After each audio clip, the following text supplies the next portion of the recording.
management. That's the category he has in our chapter.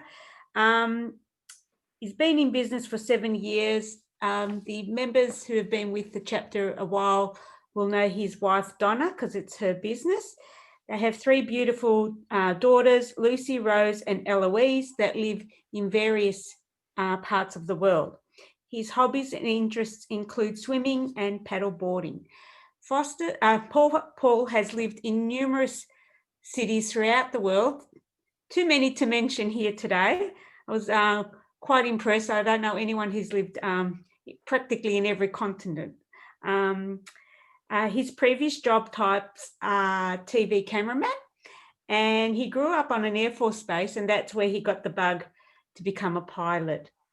So that's one of his previous job types. And his burning desire is to help Donna's dream come true and make it a reality with the making a successful business, which it is a successful business, but helping it to grow even further.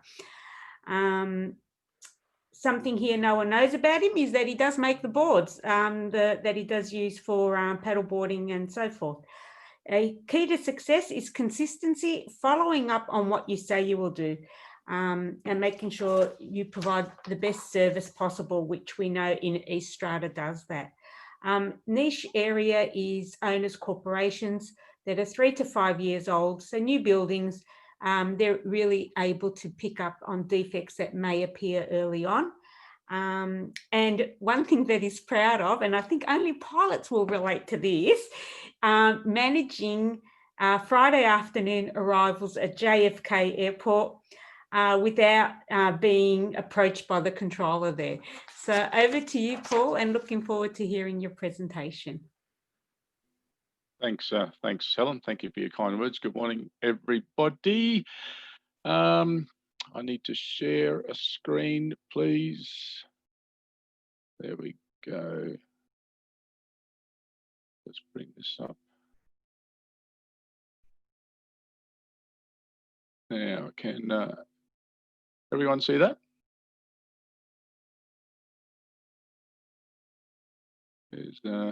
Yes, we can see it, Paul. Is that have you got it full screen or with speaker's notes?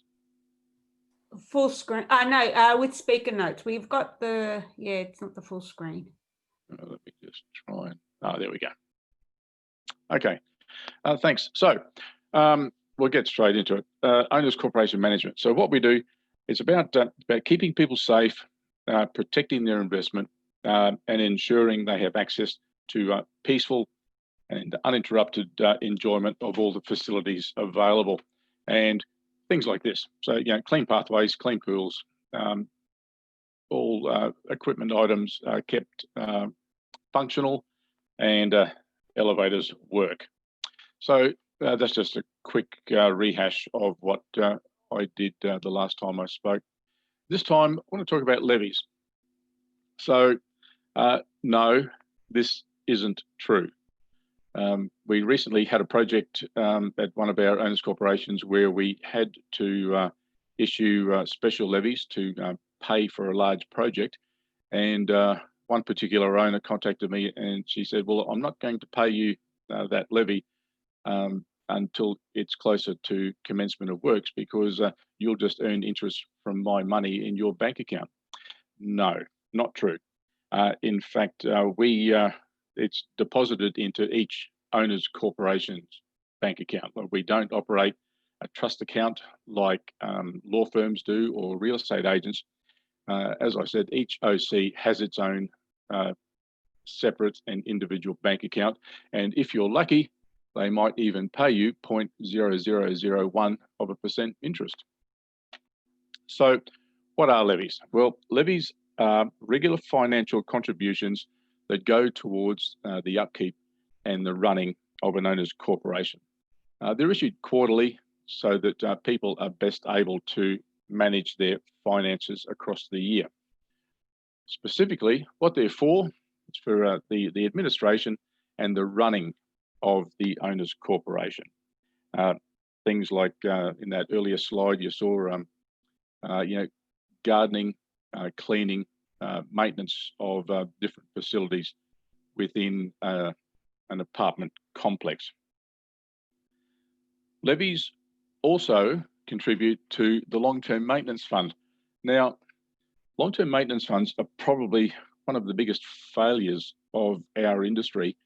One of the reasons being is that the moment people hear the word fund, well, what they actually hear is expense. What is this going to cost me?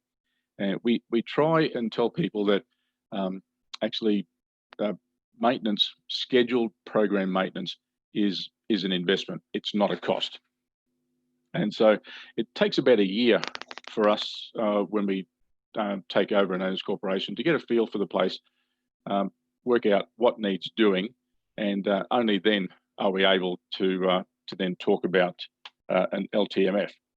And don't forget, if you don't maintain your property and there is a loss or damage of some kind, an insurer can reject your claim if they think there's either been inadequate or improper maintenance carried out. So it really is an investment.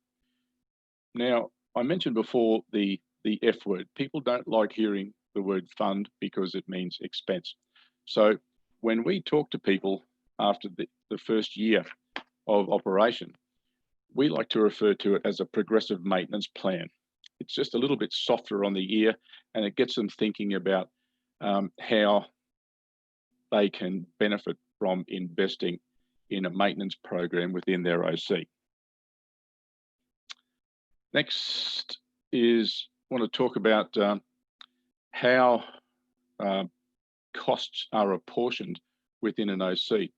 So towards the end of a project, the services of a quantity surveyor are engaged, and these are very talented people. And they go right through the plan of the project, and what they do is they study everything like the possible outgoings, and they prepare what's known as a schedule of costs, and they determine they create a schedule of entitlement and liability. And on your owner's corporation certificate, when you are buying an apartment, it will look something like this. And so you see entitlement and liability there. So entitlement is about a few things. It can be about what amenity is available to the person within that lot, and the liability is how much that they'll pay in terms of levies. Now, amenity is like floor space, what facilities are available, like bedrooms, additional bathrooms, car parking spaces, things like that. You'll notice here that it's an equitable spread of 50-50 entitlement and liability.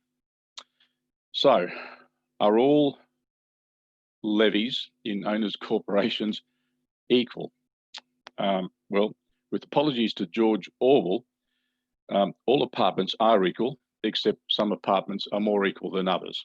And now what I mean by that is, I touched on it before, that some apartments have more amenity available to them. So you'll see here that the first half a dozen of apartments are at 100 entitlement and 100 liability.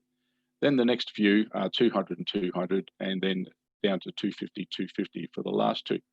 So going back to the first group where entitlement and liability is 100 each, that could be, for example, it's a 2-bedroom, 1-bathroom apartment.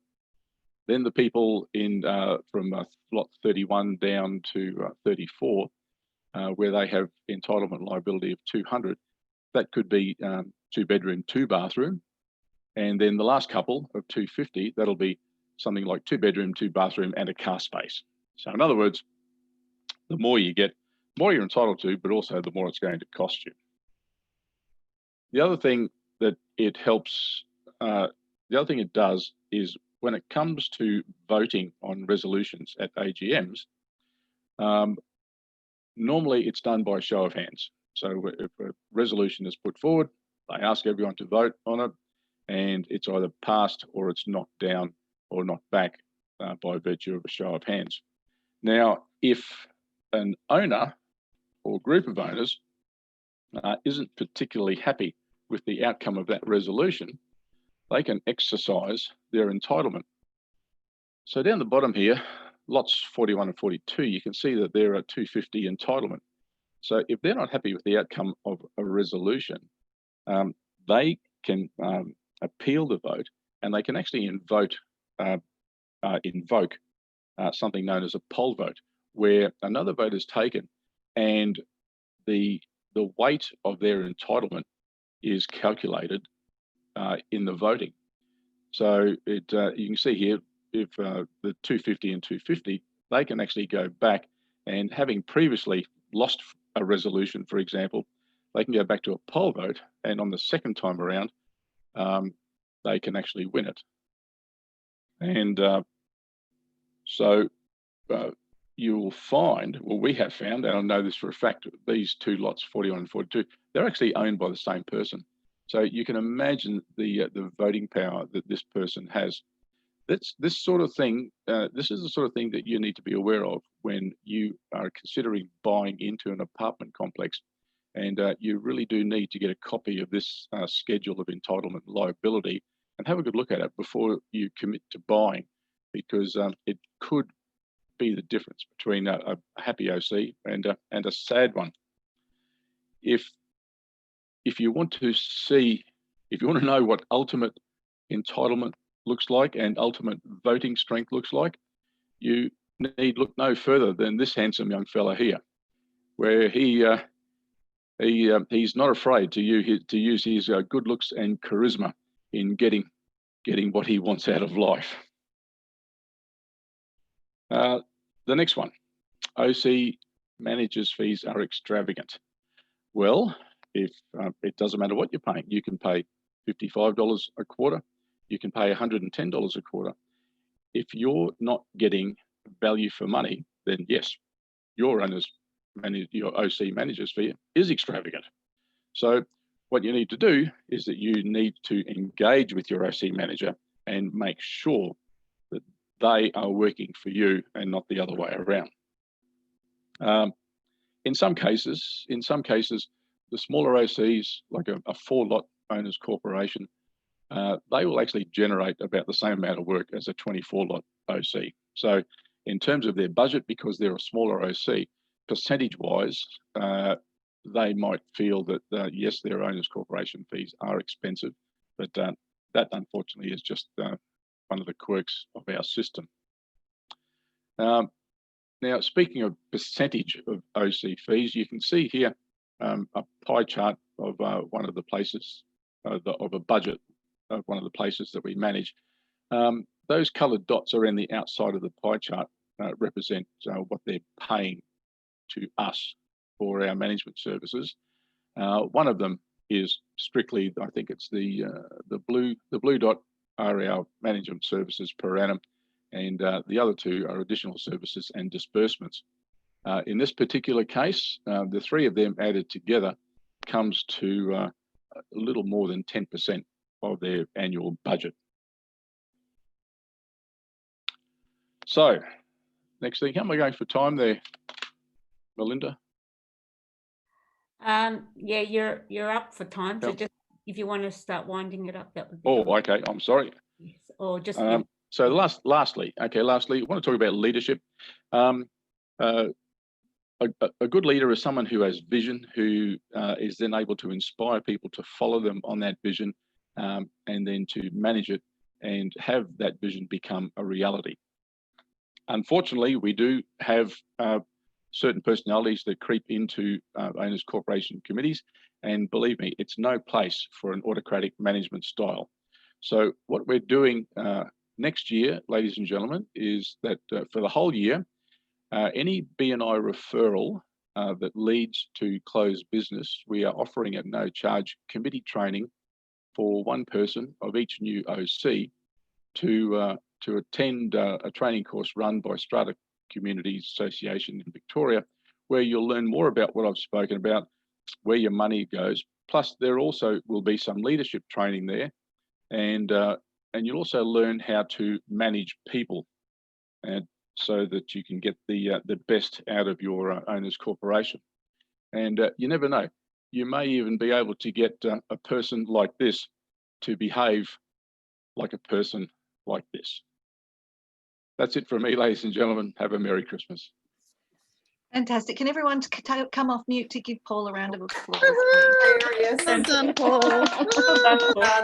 Well done. I love your Kim Jong-il, whatever he references. He's a lovely bloke, isn't he? He will. He sure is. Oh, I forgot my quote. Sorry. Have I got time? Yes, go for Yep. it. Nothing terribly. Oh, I've lost it. Oh, sorry. Can you take it back? Yeah, let's have a look.